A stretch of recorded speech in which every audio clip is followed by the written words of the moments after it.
الحمد لله نحمده ونستعينه ونستغفره ونؤمن به ونتوكل عليه ونعوذ بالله من شرور أنفسنا ومن سيئات أعمالنا من يهده الله فلا مضل له لا شريك له ونشهد أن سيدنا وحبيبنا وشفيعنا ومولانا محمدا ورسوله. أما بعد فأعوذ بالله من الشيطان الرجيم. بسم الله الرحمن الرحيم. ألا إن أولياء الله لا خوف عليهم ولا هم يحزنون الذين آمنوا وكانوا يتقون. دی آیت پاک کے رب العالمین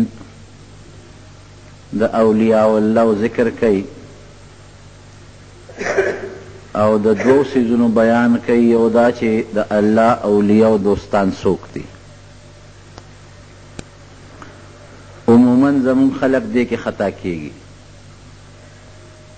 څوک چې د الله او د هغه د رسول د وینا مطابق اولیاء دي، د الله دوستان دي، امون یې کړي دي. او کم چې په دې جامه کې په غلطه طریقه داخل شوي دي، هغې ته مونږ د الله دوستان او اولیاء وایو. نو په دې آیات کې الله د هغې ذکر کوي او بیان کوي چې اولیاء الله د الله دوستان څوک دي. دویم چې کوم اولیاء دي، بزرگان د الله دوستان، د الله په نزد د هغوی څومره لوی مقام دی. دا دو خبرې دي. رب العالمین فرمائی چھے خبردار زما دوستان چی دی، اولیاء دوستانو توئی، لا خوف علیہم ولا هم یحزنون. دا خیرت جن خویدا سے دے چی ہیس قسم یر خفگان رنجش بدی تا نپیخیگی. او که دنیا کی دا سڑین سا مال دولت بچی پاتی شی، دے پسی با خفا و غم جنم نشی. عموماً چې سړی مړي د دو سیزونو فکرې وي. یو دا چې قبر کې به څه میلاویږي، عذاب او که خوشحالي، او ځنکدن به مې څنګه او اخرت به مې څنګه، جنت ته به ځم که دوزخ ته به ځم، دا سوچي په زړه کې. نو الله فرمایي لا خوف علیهم، دا یره به په دوی ني. ځنکدن به هم ښي، د سخت یره به ني. قبر بیم خی، دا قبر دا عذاب یره بینی. سوال او جواب کی وم کامیابی یره بنی. او دا پولیس صراط او دا محشر دروازه دا سختو دا جهنم او دا دوزخ یره بمنی. لا خوف علیهم. او دویم فکر سړی سره چې مری د دیوی چې دا بچی به مې سکی، زه خو به مړ شم، بچی به سکی، دا ځمکه به سکی، دا مال به سکی، دا سمانه پاتې دي، دا کارخانه او دا دولت او دا قصې پسې دا به څه کوي. دې پسې سړی فکرمن او غمجن او زیات غم د ښځې او د بچو او د رونو او د کشرانو وي، دا به څه کېږي. نو الله فرمایي ولا هم یحزنون، که دنیا کې د دې نه بچي، مال، دولت، د خوشحالۍ شی پاتې کېږي، د دې زړه به ورپسې نه خفه کېږي. داسې خوشحالي به الله ورکړي چې د دنیا دا معمولي څیزونه به تېر شي. لکه دنیا کې په یو سړی او غم راشي، او غم پسې بیا مضبوط او غټه خوشحالي میلو شي. لکه 10 روپۍ تېر وکړي چې وخت اصل وګټي، نو د 10 روپو هغه سوچ او فکر ختم شو، که 10 لاړې خدای سل رالی. دارنګې که دته په دنیا کې خوشحالۍ پاتې شوې، اخوا د جنت داسې خوشحالۍ به الله ورته وښیي چې دې به هغې په زیړو فکرمن ني، غمجن به ني. دا خو لوی مقام شو. لا خوف علیهم ولا هم یحزنون. نه به د آخرت یری، او دنیا کې چې کم مال دولت خوشحالی پاتی په هغې پسې غمجن بني.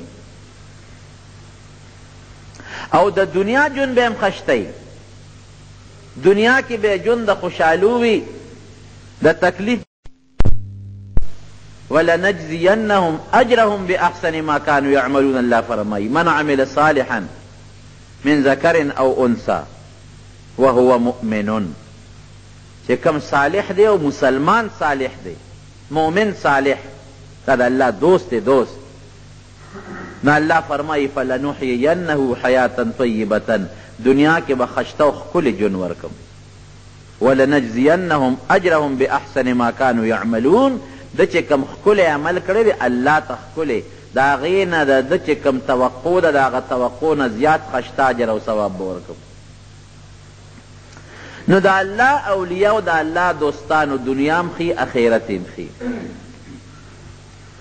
د الله دوستان څوک دي؟ د ټولو نه مضبوط او غټ دوستان خو پیغمبران دي، انبیاء او رسولان، دا د الله اولیاء او دوستان.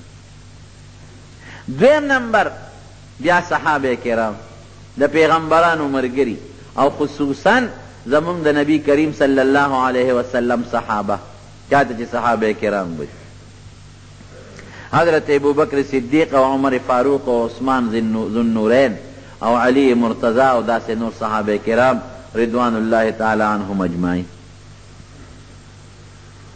د دې ډېرې لویې مرتبې دي د الله په نس. قرآن شریف کې الله فرمایي رضی الله عنهم ورضوا عنه لقد رضي الله عن المؤمنين اذ يبايعونك تحت الشجرة. دارنګې په نورو آیاتونو کې الله د دوی ذکر کوي والذین معه اشداء على الكفار رحماء بينهم تراهم ركعا سجدا يبتغون فضلا من الله ورضوانا سيماهم في وجوههم من اثر السجود ذلك مثلهم في التوراة ومثلهم في الانجيل. دا د پیغمبرانو د مرګ. دا عبدالله ابن مبارک نے ودل چاہتا پوسک لوی محدث او عالم او دا اللہ ولی بزرگ تیر شوید وی حضرت معاویہ صاحب غورا دے کہ عمر ابن عبدالعزیز.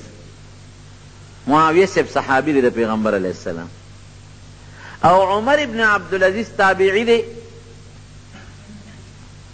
او عمر ابن عبدالعزیز دیر عادل بادشاہ تیر شوید. دومره انصافدار بادشاہ تیر شوی دی چې په مخ د ځمکه به داسې انصافدار بادشاہ یو که آخره زمانه کې حضرت مهدی راځي نو وي و باقي سوال نه پیدا کېږي. داسې انصافدار و. د ښځه د بادشاہ لور وه او د تره لور یې وه او ډېر دولتمند انسان و.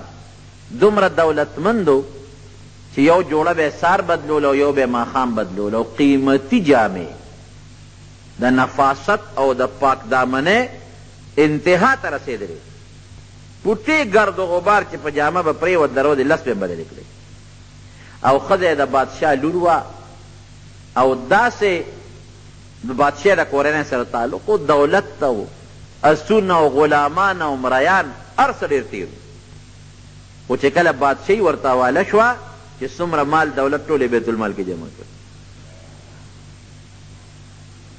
یو جوړه کې به ګرځېده د جمعې په ورځ به غسلخانې ته ننوت جوړه به یې ووینځله په خپله ځان له نو چې اوچه به شو نو بیا به یې واغوسته غټې غټې ټوټې به جامو ته څادرونو ته لګېدلې وې او چې څومره سامان مال دولت ورسره هغه د ښځې نه واغې شوې ښځې ما ته پته ده چې دا د بیت المال دی که تا له پلارم کړی د بیت المال دی خفه کېږه ما دا ټول بیت المال ته وقف کوم وی که ما سره زما په دې ژوند ګزاره کولی چې خو ډېره ښه ده که نشې کولی خفه کېږه ما طلاق به درکړمه ته خپل انتظام ځان له پخپله کوه هغې وی نه ولې نه کوم تا سره ګزاره ژوند دی دا بادشاه ته چې ورسېد ژوند یې د سختو او د تکلیفونو شو دومره د انصاف بادشاهي تاسو دې نه اندازه ولګوئ چې د ده په بادشاهۍ کې به شرمخ زمرې په ځنګل کې د ګډو چیلو سره یو ځای ګرځېده او په ګډو چیلو به حمله نه کوله دا د عقل نه بار خبره ده دې ته غټ کرامت ویلی کېږي عقل نه بار خبره ده یو ورځ شرمخ په چیلۍ حمله وکړه او چیلۍ وشلوله چې کوم شپونکي و هغه وی انا لله و انا الیه راجعون عمر ابن عبدالعزیز وفات شو چا ورته وی تا ته څه پته ولګېدله غلطه خبره دی وکړه خولې نه دې غلطه وویستله اخو د اخبار نشته، ټي وي نشته، بل څه نشته. هغه زمانه کې دا سو نه ورته وایي چې تا ته څه پته ولګېده، خو په میاشتو په مزل تا نه بادشاه لرې دی. ته څه خبرې چې عمر ابن عبدالعزیز وایي چې وفات شو؟ وی بس ما ته پته ولګېده چې وفات شو. د څه نه ته وی؟ وی ګوره چې د هغه کله نه بادشاهي شروع شوې ده، نو شرمخان به زمونږ ګډو چیلو سره یو ځای سرېدل، حمله نه ده کړې. او نن شرمخ زما په چیله حمله وکړه. معلومیږي دا چې د عدل او د انصاف حکومت ختم شوی. نو چې د عدل او د انصاف حکومت ختم شو، نو معلومیږي دا چې عمر ابن عبدالعزیز دنیا نه تللی. واقعي کې معلومات وشو، عین هغه وخت عمر ابن عبدالعزیز وفات شوی. څومره نیک بادشاه. نو د عبدالله ابن مبارک نه چا تپوس وکړه، وی دا عمر ابن عبدالعزیز غوره دی او که امیر معاویه صاحب؟ حضرت معاویه صحابي دی، کم یو پکې غوره دی؟ نو عبدالله ابن مبارک ورته وی وجود دی راله غوني غوني کړ، وی ختم یې ودرېدل. دا دې څه وی؟ ولې صاحب وی که ټوله دنیا د عمر ابن عبدالعزیز غوندې سړو نه ډکه شي، ټوله ځمکه د عمر ابن عبدالعزیز غوندې خلقو نه ډکه شي، نو د حضرت معاویه صاحب خو پرېږده د هغه د اس د خپو هغې دوړې ته نه رسي چې په کم اس د نبي علیه السلام سره په ملګرتیا کې جهاد کړی دی. دا خو لا لویه خبره ده، د هغه اس هم لویه خبره ده. د اس د خپو خاورې ته هم نه رسي. دا خو د حضور پاک ملګری دی، صحابي دی. اول نمبر اولیاء کرام صحابه دي، اول نمبر. او نبی علیہ السلام په خپله فرمایي خیر القرون قرنی، زما پیړۍ نه بهتره پیړۍ په مخ د ځمکه نشته. من عاد لی ولیا فقد آذنته بالحرب. نبی علیہ السلام فرمایي زما دوست سره که چا دشمني وکړه، زما د طرف نه ورته اعلان جنگ دی، اعلان جنگ. نو اول نمبر اولیاء کرام څوک شو په مخ د ځمکه؟ صحابه کرام، د حضور پاک ملګري. هغه ملګري چې نه نارې ته کتلي دي، نه لوږې ته کتلي دي، نه تندې ته کتلي دي، نه شلېدلې جامې ته کتلي دي، نه پلار او مور ته او کلي او قوم او دولت ته کتلي دي، خو چې حضور پاک مبارک فرمایي را پاسه ورمنډوئ. پلار هم پرېږدي، مور هم پرېږدي، بچې هم پرېږدي، قوم هم پرېږدي، دولت هم پرېږدي، هر څه پرېږدي. دا نه وایي چې صاحب پرېږه ډوډۍ خورم، صاحب د واده شپه مې ده. نه نه، حضرت حنظله رضی الله عنه د واده شپې ته نه ګوري. صاحب دا خو د واده شپه ده که نه، سبا به درځم. نه نه، حضرت سعد رضی الله عنه د واده شپې ته نه ګوري، واده به خپل کار کوي. رسول الله مبارک میدان جنگ کې دی، واده سره به څه کوم؟ دې ته بیا نه ګوري، نه واده ته ګوري، نه د واده هغه خوشحالۍ ته ګوري، نه دې ته ګوري چې دا مې بچی دی. حضرت ابوبکر صدیق جنگ کې میدان کې بچی پسې منډه وایي، نه دې ته ګوري چې دا مې ماما دی. حضرت عمر فاروق فرمایي ماما مې د ټولو نه مخکې ده بیا وجنه. نه دې ته ګوري چې دا مې تره دی، نه دې ته ګوري چې دا مې پلار دی. نه، بس دا الله د پیغمبر حکم دی، میدان ته دنګوي. دې ته هم نه ګوري صاحب جامې مې شلېدلې دي. صاحب دا خو زما لویه کارخانه ده په مکه کې، او لوی جایداد دی زما په مکه کې، او بال بچ مې دی، او سخرګنۍ مې ده. دا به څه کوم؟ نه هجرت دی ځای چې ځو، هېڅ ته هم نه ګوري. د دې نه غټ اولیاء په مخ د ځمکه بل څوک شته؟ کوم سړی چې د الله په لار کې د خپل مال نه او د خپل سر نه او د خپلو بچو نه او د خپل مال نه او د خپل کلي نه تېر شي، زما په ذهن کې روده نه غټ ولی الله په مخ د ځمکه بل نشته. د الله د رضا دپاره. او دغه صحابو زندګي وه. کرامات هم چې ښکاره د صحابو نه. زمونږ خلک دلته لږ خطا کېږي، که د عقل نه یو ناشنا غوندې کار وویني، که د هر چا نه ښکاره شي دی وایي بس دا بزبرګ دی. که یو ساحر او جادوګر کوټګر ورته داسې ناشنا غوندې کرتب وکړي که نه، بس دی وایي لکه دا خو لوی زبرګ دی، چاړې په خولې ومنډله. اوس چاړه په خولې منډل د کوم ځای نه زبرګي شوه؟ هلکه دا خو ډېر لوی زبرګ دی. دا ولې زبرګ دی؟ دی خو مونځ نه کوي. نه نه، دا خدای ته رسېدلی د مونځ ته تاجت دی. اوس پیغمبر علیه السلام نه زیات خدای ته رسېدلی بل څوک شته؟ هغه خو تهجد پرې نه ښودل، هغه خو روژه پرې نه ښوده، هغه خو مونځ پرې نه ښوده. شین کمیس پیچولی، پرتوک بینی، سخابین بتیزی، سیګرټ بسکی، خپې بلخپې به ګرځي، سرتور سر به ګرځي، غاړې ته به 15 ګزه تسبیح چولي او کچکول به په غاړه کې پروت او خیر به غواړي او مونځ به نه کوي، سګرټ او چیلم بس کی. او هلکه دا د خدای ملنګ د خدای ولی دی، ګورې ده ته به غږ نه کوي، د خدای ملنګ دی. کمیس اوچت که پرتوک بینی شین کمیس یې چول دی. مونږ خلک دلته خطا شو. مونځ د یو سړی نه کوي هغه دې ولی شي او فاسق دی. نبی علیه السلام فرمایي هلکه دا پلانکې سړی خو مونځ نه کوي. جی ایک نماز مکہ میں، ایک مدینہ میں، ایک بغداد میں. یہ خو یو په مکه کې کوي، بل په مدینه کې کوي، بل په بغداد شریف کې کوي. او غواړي خیر دومره چې خدای ته رسېدلې په یو قدم دی رسېږي مکې ته، نو دا د خلکو نه سوال او خیر ولې کوي؟ او د ډېر لوی درجې خاوند سوال خو آرام دی. نبی علیه السلام فرمایي چې کم انسان د مخلوق خدا نه سوال کوي، سوال د قیامت په ورځ به رده په مخ کې اډوکې ښکاري، غوښه به پیني. رسول الله صلی الله علیه وسلم فرمایي زه نه ویم. او نبی علیہ السلام مبارک فرمائی چې کم انسان نور درته دلته په دا لاس کې راکوز کې نور او سپومې درته په دې لاس کې راکوزه کي، خو د ګوتې د بند عمره د شریعت او د سنتو خلاف وي، دا به ساحر کوډګر جادوګري، دا به نیک سړی ني. اوس به زه د ولی او د الله د نیک بنده جانچ پړتال چې کوم د حضور پاک په وینا به کوم. چې ورته وایي نو ما ته په سر وچشم، چې وایي نه دی نو نه بی. لور به څوک پېژني؟ لور به پېژني چې دا پوهېږي که نه. سره زر به څوک پېژني؟ زرګر به پېژني. ما لکه راوړې زه په سرو زرو څه پوهېږم؟ زه نه پوهېږم.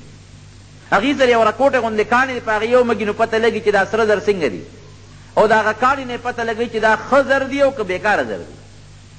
څو کیرډه دي، کیرډ ورته وایي که څه شی دی. که ما له دې راوړل او زه یې په تور کاڼي مږم نو ما ته څه پته لګي؟ دارنګې زما رونو د اولیاو د بزرګانو کسوټی، هغې کاڼي ته کسوټی وایي، هغه د حضور پاک مبارک وینا ده، د دواړو جهانو مبارک سردار، د الله قرآن چې وایي دا سړی به ولی دی او نیک دی، بېشک به وي. او چې هغه وایي نه دی نو نه به وي. صحابو نه شوي دي. صحابو حضرت عمر فاروق رضی الله عنه په مدینه منوره کې په منبر ناست دی، په دا منبر، او د میاشتو په مزل لښکر لري دشمن سره جنګېږي، او د لښکر مشر کمانډر ان چیف چې و هغه ساریه و، او دې د جمعې تقریر کې حضرت عمر رضی الله عنه دې ځای نه آواز کوي یا ساریه الجبل الجبل، ای ساریه غر نه ځان وساته، دې غر ته وګوره، غر نه ځان وساته. دا آواز یې وکړه او خپل تقریر یې شروع کړه چې کوم صحابه ورته تابعین ناست وو، چا وی عمر صاحب څه ناشنا واقع ورته پېښه شوه، ځکه یې تقریر په دوران کې آواز وکړه، چا وی یاره بوډا دی کمزوری دی، پوه نه شو. هیبت او جلال خو زیات و، چا تپوس هم ونه کړی شو. هغه د ساریه لښکر چې څه موده پس راغې واپس، چا ترې تپوس وکړه هلکه پلانکې جمعه باندې پلانکي ټیم خو څه ناشنا واقعه نه وه پېښه. وی ولې نه څه و؟ وی دشمن سره م جنګ کوو، دشمن مخکې دی مونږ ورپسې یو، دشمن مخکې دی مونږ ورپسې یو. وی دې کې مې یو اواز واورېده یا ساریتو، ای ساریه الجبل الجبل، دې جبل نه ځان وساته، غر ته وګوره، غر ته متوجه شه. وی چې ما دا اواز واورېده، وی ما وی چې والله انه لصوت عمر، قسم په الله چې دا د عمر فاروق اواز دی. وی چې شاته مې غر ته وکتل، په غر راپسې بل لښکر را روانو، که د عمر اواز مې نه اورېدلې مونږ خو مخکې خیال و شاته نو دل کړی به، خو چې مې وکتل نو شاته هغه غر والا ته متوجه شو، نو هغې له مو شکست ورکړ. ناست په مدینه منوره کې دی او د میاشتو په مزل لښکر لرې دی، د مدینې شریفي نه یې وینم او اواز ورښي هلته یې اوري. دې ته کرامت وایي. کرامت شرافت او عزت ته وایي. د یو نیک انسان نه د الله د نیک بنده نه دا پکې شرط دی. ګورئ د الله د نیک بنده نه چې د عقل نه بار یو کار ښکاره شي نو هغې ته کرامت وایي، او که د پیغمبر نه د عقل نه بار یو کار ښکاره شو نو هغې ته معجزه وایي. خو دا پکې شرط دی چې د الله د نیک بنده د لاس، که د یو کوډګر او جادوګر نه د لاس نه څه داسې ناشنا کار ښکاره شو هغې ته به کرامت نه وی. که د یو ساینسدان د لاس نه یو کار ښکاره شو هغې ته به کرامت نه وی. کرامت او دې څیزونو کې فرق دی. کرامت کې استادي شاګردي نه چلیږي، هغه د الله له طرف نه. او دا ساینسدانان چې کوم ناشنا شی جوړوي هم ناشنا شی وي، یا دا ساحران کوټګر چې کوم کار کوي لوټه وړقوي پکې اوبه را پیدا شي، چاړه په خوله منډي، شیشې خوري، دا هم ناشنا کار دی. لیکن دې کې استادي شاګردي چلیږي، یو جادوګر نه بل زده کوي، د بل نه بل زده کوي، د بل نه بل زده کوي. داسې ده که نه ده؟ د یو ساینسدان نه دغه د جز جوړولو د بم جوړول چل یو زده کوي او د بل نه بل زده کوي، د بل نه بل زده کوي. د دې اسباب مادي بې مادي، یو بل نه چل زده کړي نو استادي شاګردي پکې چلیږي. د کوټګر شاګرد کوټګر دی، د بل نه چل زده کړی، هغه د بل نه زده کړی. او چته هم ده اورېدلي دي چې د سلیمان علیه السلام زوی هم به تخت پاوا ګرځو؟ چته هم اورېدلي دي چې د نبي علیه السلام مبارک د بوتو نه اوبه بېدې نو د هغه د نوسونه حسن حسین یا د هغه د صحابو نه دا چل زده کړی؟ نه. په معجزه کې او په کرامت کې استادي شاګردي نه چلیږي. د هغې داسې اسباب نشته چې یو بل نه سړی زده کړي او استادي شاګردي پکې وچلېږي. د هغې ډایرکټ تعلق د الله سره دی. الله چې وغواړي د نیک انسان نه به یو ناشنا کار ښکاره کړي، چې ونه غواړي نه به ښکاره کوي. او ساحر او کوټګر خو هر وخت چې غواړي هغه خپل کار کوي. هغه سره څه اسباب وي خو موږ یې نینو، موږ پرې نه پوهېږو. او پیغمبر سره هېڅ اسباب نی، د الله ولی سره هېڅ اسباب نی چې الله وغواړي او د پیغمبر د لاسه ناشنا کار ښکاره کړ، دا به معجزه او چې الله وغواړي او د نیک انسان د لاس نه یو ناشنا کار ښکاره کړ، هغې ته به کرامت وي.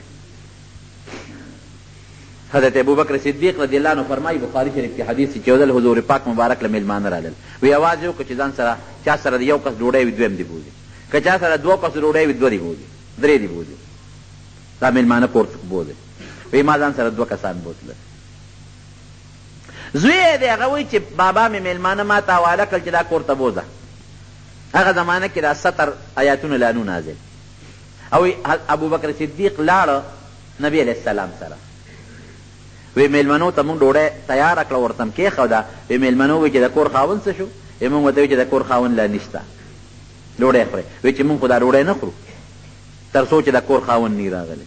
وی مونږ ورته وی ګوره که هغه راغی نو خفه به شي او ډوډۍ وخورئ. بس هغه لاړ نبي علیه السلام خواله او مونږ دله ډوډۍ تیاره کړه وخورئ. وی میلمنو وی چې نه د کور خاوند نی راغلی مونږ یې نه خورو. وی زه خو پوه شوم چې اوس به مې بابا راځي ما ته به غوسه چې تا میلمنو باندې ډوډۍ ولې نه خوړلې، حالانکې میلمنو په خپله نه خوړه. وی دې کې مې د بابا اواز واورېده، وی د کټ لاندې پټ شوم. عبدالرحمن وی د ابوبکر صدیق دی. وی چې پټ شوم چې څنګه کور ته راننوت، د بیبي نه یې تپوس وکړه چې میلمانه څه شو؟ وی هغې ورته وی چې دغه دې ناست دي، ډوډۍ مې پرې خوړلې ده. وی هغه مور مې ورته وی چې ډوډۍ خو ورته مونږ کېښوده، خو هغې خو وی چې مونږ یې نه خورو تر څو چې د کور خاوند نه راغلی. وی ما ته یې وعده وکړه چې فلان کې روځه، ما ته غوسه وی زه راووتم یارېدم چې بابا زما غلطي نه وه، مونږ خو میلمنو ته ډوډۍ کېښوده خو چې میلمانې نه خوري نو مونږ څوک وو. وی ابوبکر صدیق ډېر غوسه و چې دا ډوډۍ واقعي میلمه ته چې ډوډۍ کېده او نه خوري دا بیا به ګرمې او بیا به اور بلېده، خو څه ګیس خو نه دی هغه زمانه کې ګیزونه میزونه خو نو ګران کار. حضرت ابوبکر صدیق غوسه شو، تا ورته چې ډوډۍ کېښوده ډوډۍ ولې نه خوړه؟ نیکبختیانو وی ته نه وې مونږ ځکه ونه خوړه. وی خپ زیاړو خورم نه قسم دی که مې وخوړه. ابوبکر صدیق میلمنو وی چې ته نه خورې زمونږ هم دې قسم یې که مونږ وخوړه. خدایه کور کې لانجه جوړه شو. لیکن ګوره نیکانو بندګانو ته که زمونږ د دې زمانې وځې چوکه ورته لاس کې ډوډۍ بدله راوله نه خورئ لا قسمونه خورئ ځای که نه دی نه هسه وایي وی ذاک من الشیطان. وی دا ما چې قسم وخوړو تا دا شیطاني اثر و. هله ښځې راوړه ډوډۍ توبه ګوتې پکې ګنده کړې، دواړو میلمنو هم ګنده کړې، د میلمنو نیت هم روغ و. هغې وایي چې ډوډۍ خو لږه ده نه هسې نه مونږ یې وخورو د کوربه رانه اوږې پاتې نه شي، دې به راشي اوږې به پاتې شي. پرې چې کوربه نو په شریکه به وخورو لږه لږ ګزاره به وکړو. عبدالرحمن د ابوبکر صدیق رضی الله عنه زوی فرمایي چې ډوډۍ کې م شروع کړه، مونږ هم کېناستو، میلمه هم کېناسته، مور مې هم کېناسته، ډوډۍ خورو خلاصېږي نه. وی چې نوړی د بره نه اخلو لاندې نه اوچتېږي لکه د چینې د اوبو چې نوړی اخلو لاندې نه اوچتېږي. وی مونږ هم پې ټول ماړه شو چې خوا کې ګاونډیانو هغې له هم په کاسو کې ورکړه هغه هم پې ماړه شو. وی بیا نبی ابوبکر صدیق وی چې ای ښځې دا ډوډۍ زیاته نه شوه؟ وی زما د قسم په خدای وي چې یو نوړی اوچته لس زیاتېږي په سترګو راته ښکاري. وی سار وختي مغه ډوډۍ خوانچه راواغېسته او نبي علیه السلام له مو لېږله. دا برکت د نیکانو د لاس نه چې ښکاره شو کرامت ورته ویلې کېږي. یو دوه صحابه فرمایي د نبي علیه السلام نه مجلس نه روان شو، تیاره ده توره تیاره. وی چې توره تیاره دواړو سره کونټۍ وې، د یو د کونټۍ نه رڼا شروع شو، د کونټۍ لکه د بیټري په شان خلک وایي لکه کونټای کې بیټري ده. مې دا 1400 کاله مخکې د حضور پاک صحابو ته الله پیدا کړی ده. د یو د کونټای نه رڼا خطا دواړه پکې روان لار روښانه ده چې یو ځای ته ورسېد یو لار جدا کېده د بل جدا کېده نو چې یو په دې ته هغه کونټای کې خو رڼا وه نو د هغه بل کونټای م رڼا شروع کړه. یو صحابي فرمایي صحرا کې روانو لار رانه غلطه شو. چې لار غلطه شوه تلم تلم تلم یو زمری را باندې پیښ شو. زمری خوله وازه کړه او غړمبېده لکه چې اوږې زمری دی انسان ښکار ورته میلو شي. خدای دا څه وشو؟ دا خو په زمري ور پیښ شوم. وی بس اواز مې ورته وکړه چې زمریه تم د الله مخلوق او زم د الله د رسول د محمد رسول الله صلی الله علیه وسلم صحابي ملګری یم. ګورې چې ما ته غږ ونه کړي. بس وی هغه زمري چې دا مې ووی وی سر یې ښکته که او رانږدې شو لکۍ یې ترنګول لکه سپی چې سینګ مالک ته لکۍ ترنګوي. هېڅ یې به نه غلمبار او نه بل څه. او چې څنګه راغی ما سره خوا کې تاو راتاو شو او وی نیغ روان شو. چې نیغ څه منځې لاړ نو بیا ما ته شا شاته ګورې او راغی. وی زه پوه شوم چې دا زمرۍ خو ما ته لار ښیي. وی زمرۍ رانه مخکې دی زه ورپسې یم. زه ورته یم ما ته لار وښایه. وی رانه مخکې زه ورپسې یم. چې کوم دی دوه لارې راځي زه ودرېږم زمرۍ په یو لار ځي. وی زه ودرېږم چېرې کومه لار به وي. وی زمرۍ راپسې بیا شاته ګورې او راپسې راوګرځېده او بیا رانه روان شو. مې چې همدا ده وی اله زمري پرېښودم چې د هغه صحرا ځنګل نه یې راوویستم او کلي ته یې مخامخ کړم. دې ته اوس کرامت وایي. حضرت سعد بن ابي وقاص رضی الله عنه د حضرت عمر فاروق رضی الله عنه زمانه کې د کسرا د علاقې د بادشاه د فتح دپاره ولېږل. دا چې د علاقه فتح کړه او کوتاهي به نه کوې نیغ پې ورځه. چې دې سینګ ورغې کسرا بادشاه هوښیار و هغه کښتۍ ټولې لر کړې وې.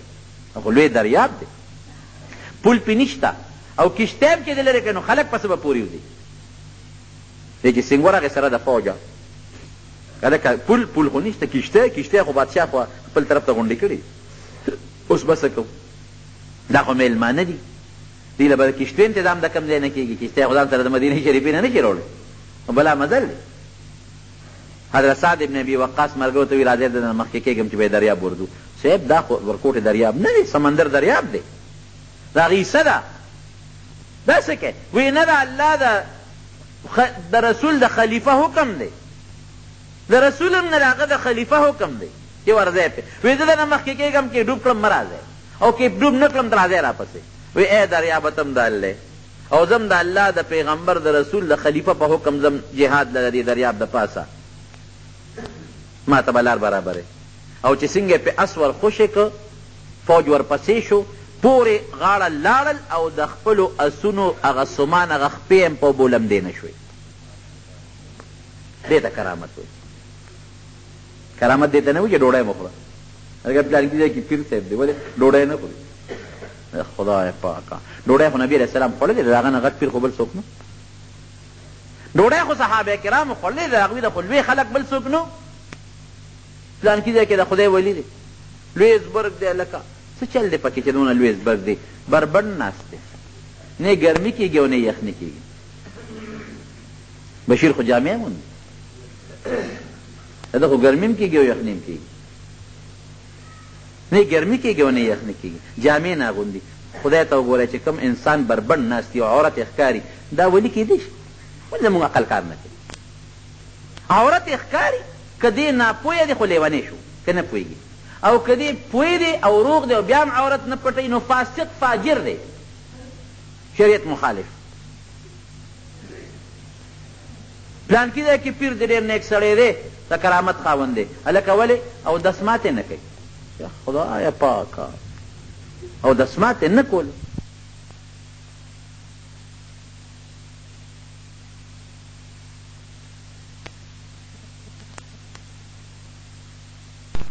گرانو مینوالو زمدہ دکان پتہ یاد لرئی صدائدین اسلامی کیسر این سٹی سنٹر حنیف اللہ این قدرت اللہ دکان نشترآباد براستہ مدینہ مسجد نس سکندرپورہ چوک پشاور.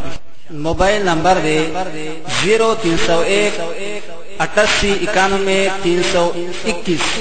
موبائل دین نمبر 0345 91 47 115. خلکو مخکې خو څوک متیازې نه کوي غټ غټ برید پې پرېښي غټ غټ اوږده اوږده برید چې دا شونډې پې پټي دا زمونږ په وطن کې دي په پنجاب کې ډېر زیات دي غټ غټ برید او جناب علي او د خلکو پیري خلک به ورځي ورته به ناست دي دومره اوږده اوږده برید پې پرېښي او جناب مونځ به نه کوي ګیره به خورئ اوس د پیغمبر سنت ته خورئ ګیره خورئ زمونږ خلک مرشد پاک دا زما مرشد پاک دی دا زما پیر دی نه جي نه خدای ته رسېدلی دی او جي دا هغه هلکه مونځ نه کوي نه جي مونځ ته ساجد دی خدای ته ورسېد خبره خلاص دا د جنت سند دا د خدای د رسېدو سرټیفیکټ چا وله ورکړی دا خو به الله رسول ورکوي که نبی کریم صلی الله علیه وسلم به ټوله شپه مونځ کو ټوله شپه عایشه بیبي فرمایي خپې به یې پړسېدې ورته وایي تا ته خو الله هر څه بخلي دي مخکې وروستو دا دومره تکلیف ولې کوې وایي چې هر څه راته الله وبخل نو د الله شکرګزار بنده دې ولې جوړ نه شم یو بزرگ عبادت کو شیطان ورته آواز وکړ وی بس ته عبادت ته نور جت نشته بس ته خدای ته ورسېده هغه کې سوچ وکړو چې نبی علیه السلام ته خو الله فرمایي چې واعبد ربک حتی یأتیک الیقین تر مرګه پورې د الله عبادت کوه واعبد ربک حتی یأتیک الیقین تر مرګه پورې د الله عبادت کوه نو هغه ته خو وایي چې د مرګه پورې کوه او ما ته وایي بس چې ته عبادت دا شیطان دی وی شیطانه پېښم در باندې شیطان او ته څه وایي وی غړولې مې وی خو د علم په زور رانه بچ شوې وی بیا دې را سره چل وکړه وی د علم په زور دنه نیم بچ د الله په فضل دنه بچ شوم اوس ویم چې د علم په زور خو بیا مې قبر کې راځم بیا مې رغلی وی د علم په زور نه د الله په فضل دنه خلاص شوم نو د الله ولی به څوک وي قرآن شریف وایي ها الذین آمنو یو خدا چې ایمان یې برابري عقیده برابري الله یو مني موجود یې مني د ټولو کائناتو خالق مالک او د ټول مخلوق پیدا کوونکې فنا کوونکې مني کم ښکلي صفات چې په قرآن او په احادیثو کې د هغه ښکلي صفتونه د الله مني د خشتو صفتونو مالک دا مني قادر مطلق خالق حی قیوم دا انور او دا سپومې راښکاره کوونکې او فنا کوونکې انسان له ژوند ورکوونکې ختموونکې انسان له مرض راوستونکې جوړوونکې دا څوک دی د الله ذات دا به مني قادر مطلق د کائناتو اختیارمند او د نبی کریم صلی الله علیه وسلم رسالت پیغمبري به مني او دا به ایمانی چې په ټولو پیغمبرانو کې اخیري پیغمبر او د ټولو انبیاو سردار او د الله ټول رسولان به مني فرشتې د الله مخلوق ته به مني کتابونه د الله دی هغه به مني د آخرت ورځ به مني څه نه وی آمنت بالله وملائکته وکتبه ورسله واليوم الآخر والقدر خیره وشره من الله تعالی والبعث بعد الموت تقدیر به مني خیر او شر هر څه به مني دا د الله را طرف نه وي د آخرت ورځ به مني پل صراط به مني د قبر عذاب به مني د هر څه به مني فرایض به مني چې دا منځونه فرض دي زه به یې کوم روژه فرض ده زه به یې نیسم حج فرض دی زه به یې کوم زکات فرض دی ورکوم به ناروا او ګناهونه به مني چې دا د الله نافرماني ده دې نه به ځان ساتم وکانو یتقون یو عقیده به برابري او دویم وکانو یتقون تقوا به پکې وي دویم صفت ده عقیده درست تر مزیداره ده تقوا پکې نشته پرهیزګاري پکې نشته تقوا پرهیزګاري د تقوا درې مرتبې بیضاوي ذکر کړي د کفر او د شرک نه به ځان ساتي دویم د ګناهونو نه به ځان ساتي دا دویمه مرتبه ده او دریمه مرتبه هر هغه څیز چې دی د الله نه مشغولی الله ته د ده په منځ کې رکاوټ وي د هغې نه به ځان ساتي نو چې عقیده او ایمان برابر شو او تقوا او پرهیزګاري پکې پیدا شوه الله وایي دا د الله ولی دی دا زما ولی دی الا ان اولیاء الله لا خوف علیهم ولا هم یحزنون الذین آمنوا وکانوا یتقون ایمان عقیده برابر او تقوا پکې د پرهیزګاري پکې لمونځ کوي او دس کوي تسبیح لري ذکر او اذکار کوي په خوله درود چلیږي په خوله ذکر چلیږي په خوله غیبت او کنزل نه چلیږي او که په خوله غیبت چلیږي وایه که نه ګناه شو که نه شوه ګناه کبیره شوه په خوله کنزل چلیږي د بل سپکه پې چلیږي مجلس ته ورځي او د بل بد درته وایي خو خپله محتاج لري چې هدایت ورته وشي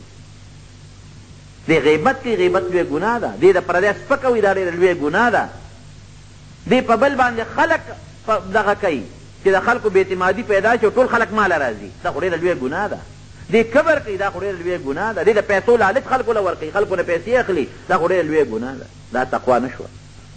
ذکر و اذکار، الله یادول، درود شریف ویل، د چا غیبت نه کول، علماو سره محدثینو سره او نیکانو سره محبت مینه ساتل او بدانو ته د نیکې لارې ترغیب ورکول، دا د الله ولی دی.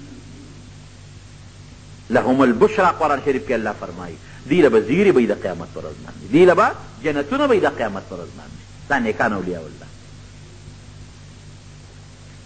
زمونږ پنجاب کې غټ غټ پرې دا جنت دا واده جوړه کړې، په دې چې څوک نه نوت جنتي دی.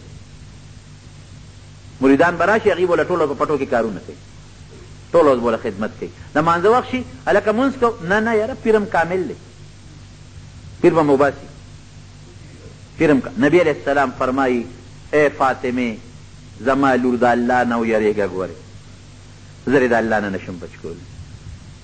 اے صفیې د پیغمبر ترور الله نه ویرېږه، ګورې اے فاطمه د پیغمبر لور الله نه ویرېږه. نو حضور پاک مبارک پورې داسې وایي ورته وایي دا مونځ نه کوي، دی خیر د روجې دې نه نیسي. ما ته خپل پیر صاحب 15 روجې معاف کړي، ما ته خپل پیر صاحب 6 روجې معاف کړي دي. روجې معاف کوونکي څوک شته؟ دا ولې په غلطه مونږ روان یو؟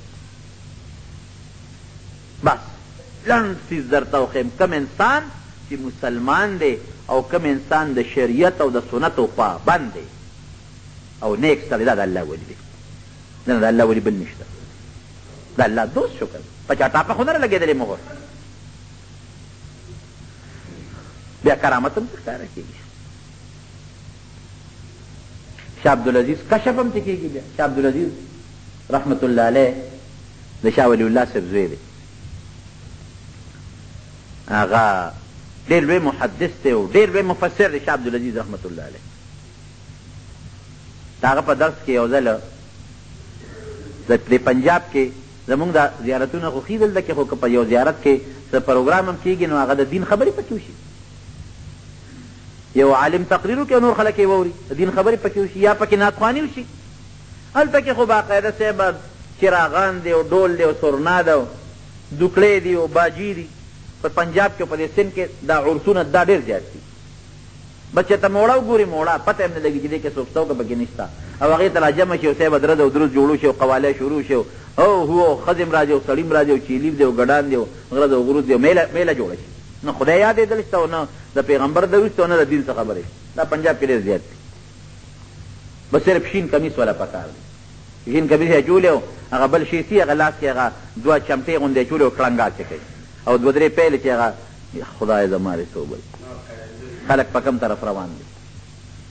هغه جناب چې دغه یو عرس په هندوستان کې شاه عبدالعزیز رحمت الله علیه چې دی نو وګورئ لازمه نه ده چې دا عرس کوي نو یعنې هغه د چا په قبر چې کېږي هغه د ښه سړي نه، بعضې د نیکانو خلکو په قبرونو خلک دا ناروا عرسونه کوي.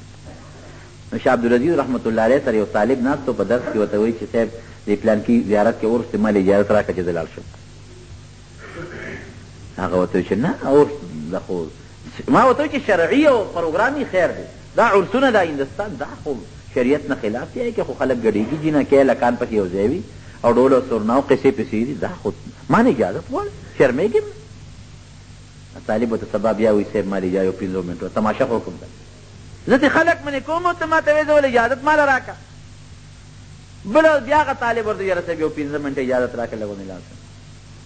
شاه عبدالعزیز صاحب رحمه الله ورته وایي داسې کار وکړه چې زه اجازت در کوم خو د ما یو سوال جواب هم یو خط یې ولې ولیکه اول یې ورکوي ښه چې هغه زیارت ته لاړ شي چې کوم بزرګ ولي عرس دی نو د هغه قبر سره خوا کې یو اونه ده، اونه کې به یو سړی ناست وي، دا زما خط به وله ورکړي.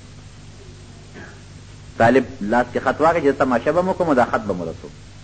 چې لاړ هغه اونې له ورغې ورېږه د استاد دا کار به مخکې وکړم چې ورغې په هغه اونه کې یو سړی ناست دی، ده وله هغه خط ورکړ. وایي دا خط ما له شاه عبدالعزیز صاحب را کړی دی. چې خط څنګه هغه وکته هغه ورته وایي ودرېږه طالبه صبر وکړه جواب ولې یوسه.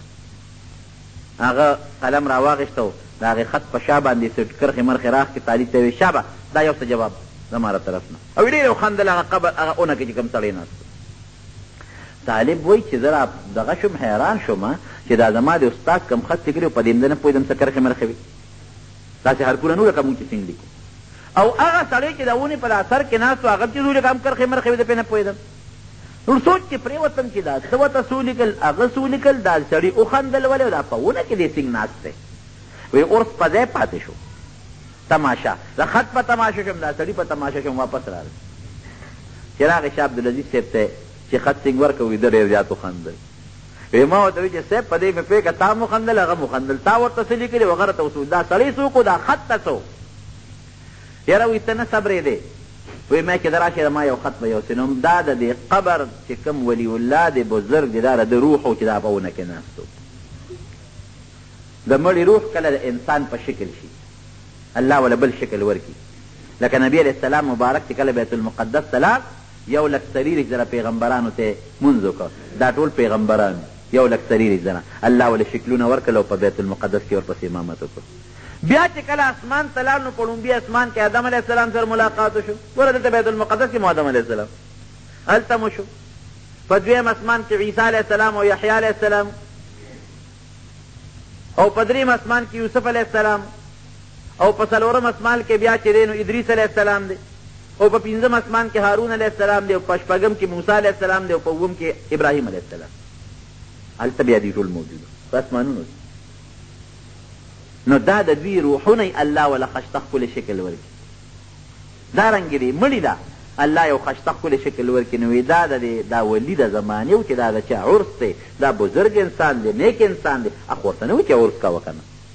دغه عرسونه دا د انډیا والا خراب عرسونه دا د هغه روح نو دا ما ورته خط لیکلی و چې ته دومره لوی بزرګ او ډېر لوی ولي نو ستا په قبر چې د عرس کېږي دا ولې نه بندوې ته څنګه د خدای لوی ولي چې دا عرس ته شي بندول. نو چې ما ورته خط ولیکه نو هغه راته په جواب کې ولیکل چې دا زما کار نه دا ستاسو کار دی چې د عرسونه بند کړي. زه خو د دې دنیا نه تل یم بلې دنیا ته. دا امر بالمعروف او نهی عن المنکر د مړو کار نه دی دا جمدو کار دی دا به تاسو بندوي. او عجیبه دا ده چې یو طالب نشي منې کولی او په ما دومره ډېر خلک منې کوي. یو طالب د نه راغی هغه دې منې نه کړی شو. دا خندا په دې پورې ده. یو نیک انسانو دا کشف کله دې بزرګانو ته کېږي د دې هغه مرتبه راته ښیي. نو یو سوداګر و هغه سره یو وینځه وه ډېره خوبصورته وینځه وه او هغه چېرته په تجارت په سفر ته نو پخوا خو به قافلې تېره میاشتو میاشتو سفر یې به وي نو دا سوداګر چې ته نو ده وی چېره دا وینځه خو ځان سره زه نشم بوتلی په سفر دی نه څه فتنه جوړه نه شي. نو په دې علاقه کې یو ډېر نیک انسان و هغه ته یې وی چې دا وینځه ته ځان سره امانت په پردی وینځه زه خو امانت نه خیر ده مجبوره که نو هغه ورته وایي ښځه زمونږ د کور د هغه خوا کوټه کې د خدمت کوي دې خوا یې نه راځي زه به خوا نه راځم. چېرته وایي دا نیک انسان یو ځل کور ته ننوتی دی او په دې وینځه نظر لګېدلی څه ګناه ترې نه ده شوې خو غلط نظر باندې کتل هم لویه ګناه ده. فوراً ستومانه شوې چې الله دا مانه څو شو دا خو ګوره مانه غلطي وشوه پردی وینځه ده او په سپک نظر او په غلط د بدو په نظر زما کتل دا څه وشو.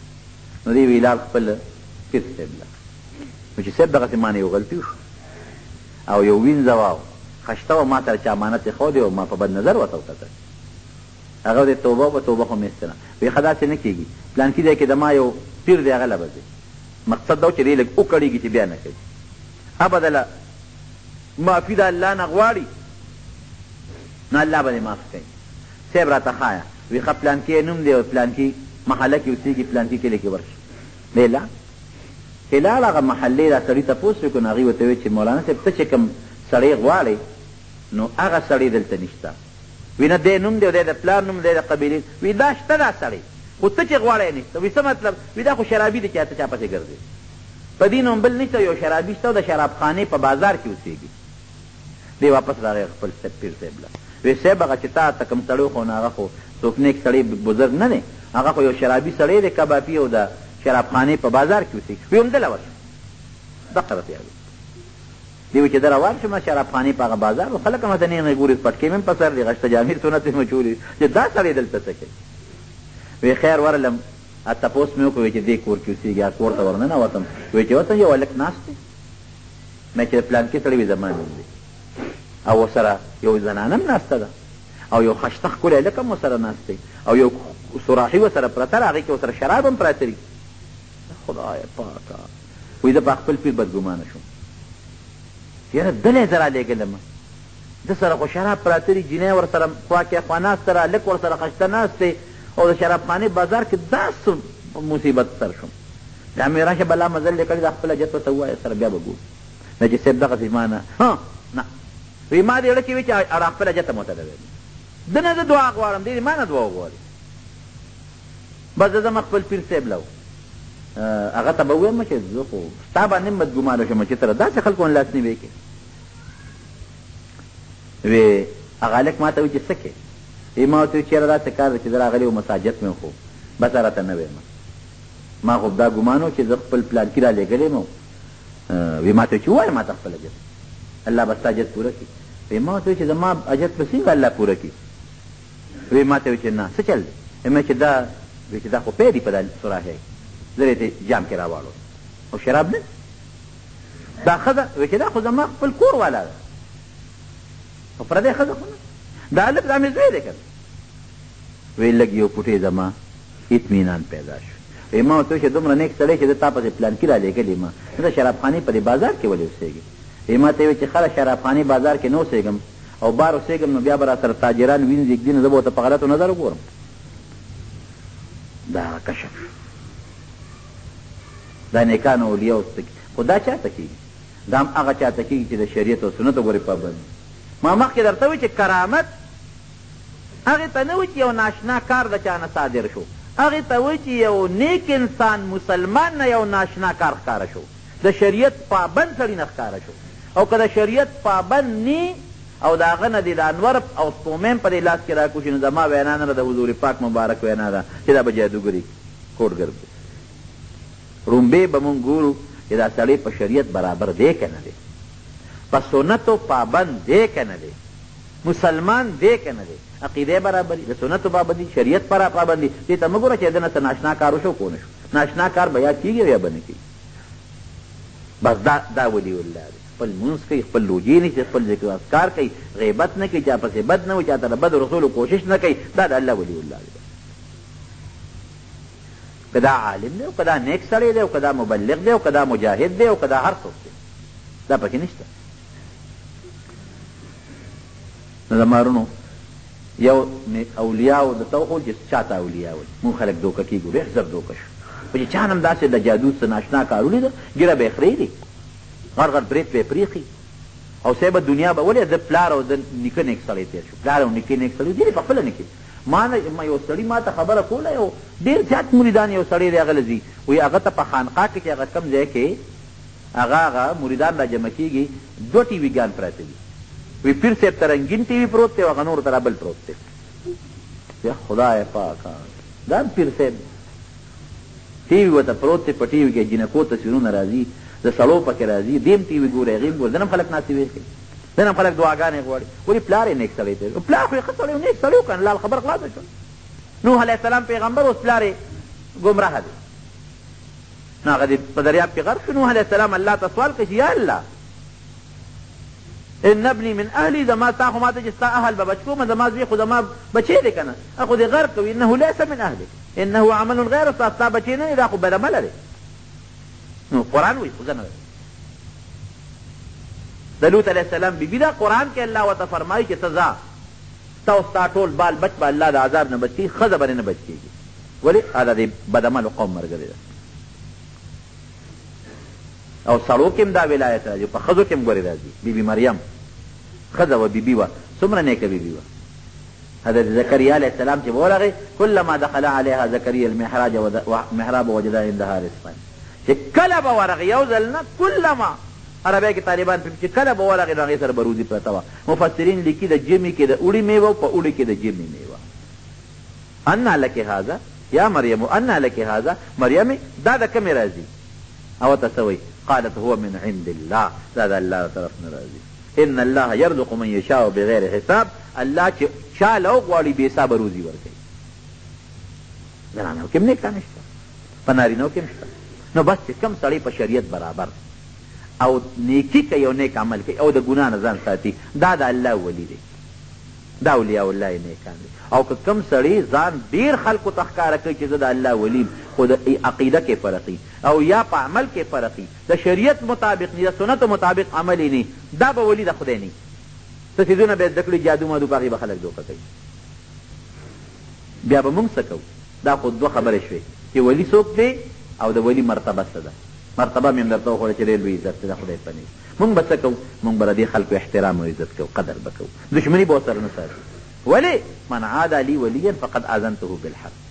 چا چې زما دوست سره او زما ولی سره دشمني وکړه، الله فرمایي، د الله رسول فرمایي ده ته زما د طرف نه اعلان جنګ دی. د الله جنګ ته څوک ټینګېدی شي؟ دعا وکړئ چې الله زموږ نه راضي شي. موږ ټول الله خپل اولیاء او دوستان جوړ کړي او الله دې زموږ نه راضي شي. یا الله هغه عمل زموږ نه واړي چې ته پرې خوشحالېږي.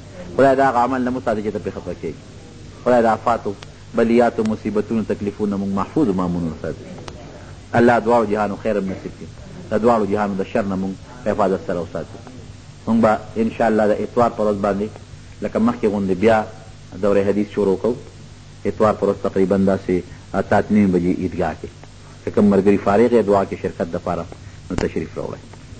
او دا حدیثو دوره ده، دا ما مخکې هم دا ویلي تاسو ته. سږ کال خو یو پوټې مې لږ طبیعت بعضې لږ خفه غوندې دی چې ما وی طالب الله د رضا دپاره د دې کلي باندې د الله د رحمت د نزول په خاطر زه به دا خدمت کوم چې د حدیثو درس وکړم الله دپاره، او تاسو به د طالبانو خدمت کوئ. بعضې جوماتونو کې طالبانو متعلق له شکایت راځي او ښه خبره نه ده. دې باندې ځان پوه کړئ.